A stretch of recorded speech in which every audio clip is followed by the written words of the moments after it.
आम आदमी पार्टी की तरफ से प्रेस कॉन्फ्रेंस हो रही है, सुनाते हैं आपको क्या कह रहे हैं।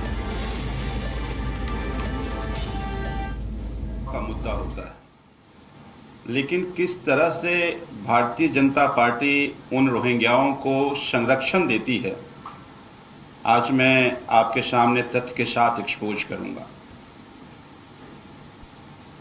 2025 के चुनाव में भी सभी बड़े नेता दिल्ली में कहा कि पहला काम हम करेंगे, अगर आप हमें चुनाव जिताते हैं तो हम रोहिंग्याओं को आइडेंटिफाई करके दिल्ली से भगाएंगे। देश के गृह मंत्री चुनाव प्रचार के समय मंच से कह चुके हैं कि अगर हमारी दिल्ली में सरकार बनती है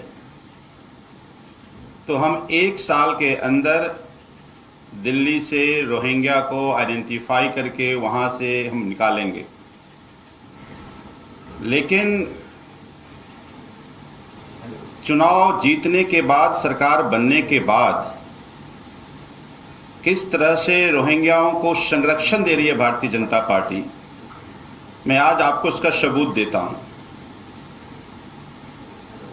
दिल्ली के सरकारी स्कूल में रोहिंग्याओं के बच्चे को एडमिशन कराया जा रहा है।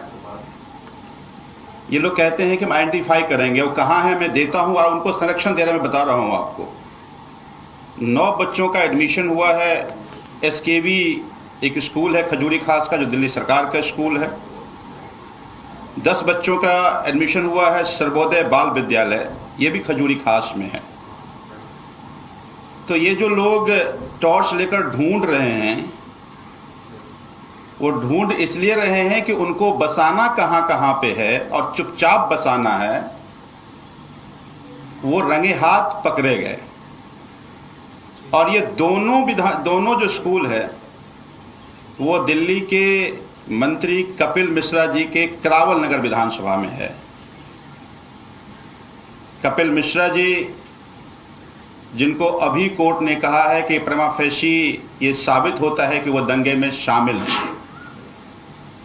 तो देखिए किस तरह के इनके रूप हैं।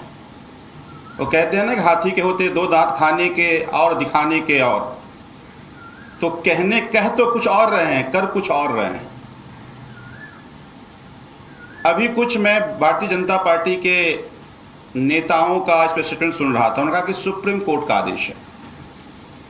पहली बात कि सुप्रीम कोर्ट का ऐसा कोई आदेश नहीं है। सुप्रीम कोर्ट ये कह रही है कि आप इनकी एलिजिबिलिटी चेक करो और अगर एलिजिबल हैं तो आप इनको एडमिशन दो। तो इसका मतलब ये है कि आप ये मान रहे हैं कि रोहिंग्या जो दिल्ली में है वो एलिजिबल है। आपने उनको यहां का रेजिडेंट मान लिया।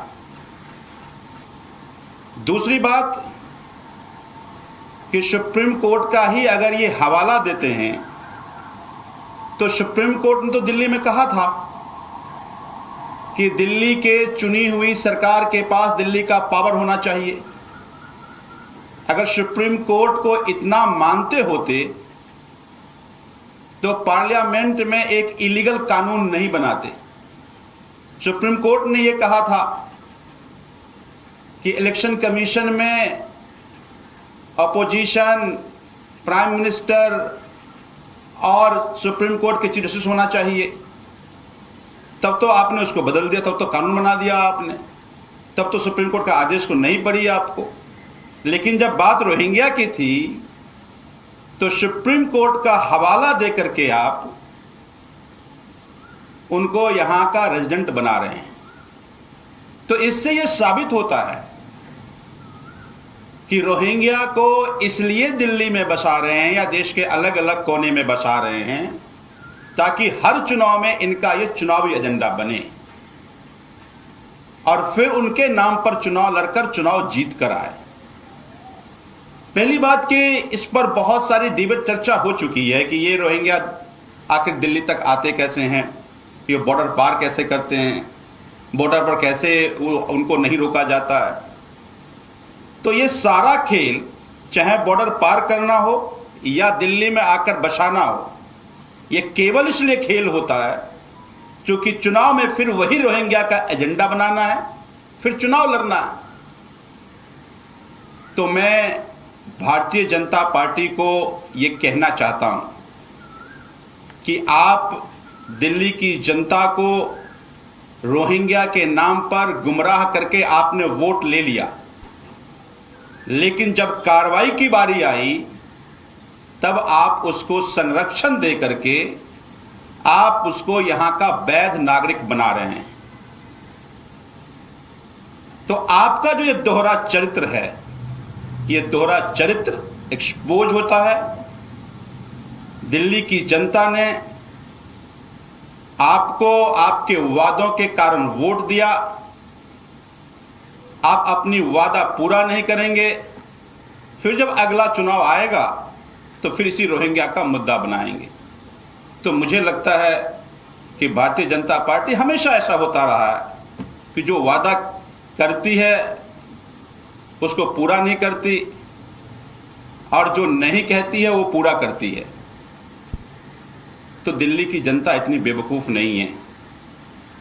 और मैं भारतीय जनता पार्टी की दिल्ली की सरकार से, देश के गृह मंत्री से, उनको उनके ही किए गए वादों को मैं याद दिलाता हूं कि आपने जो दिल्ली की जनता से वादा किया था कि हम रोहिंग्या को पहले पता करेंगे फिर उसको बाहर करेंगे, तो हमने डेटा तो हमने दे दिया आपको।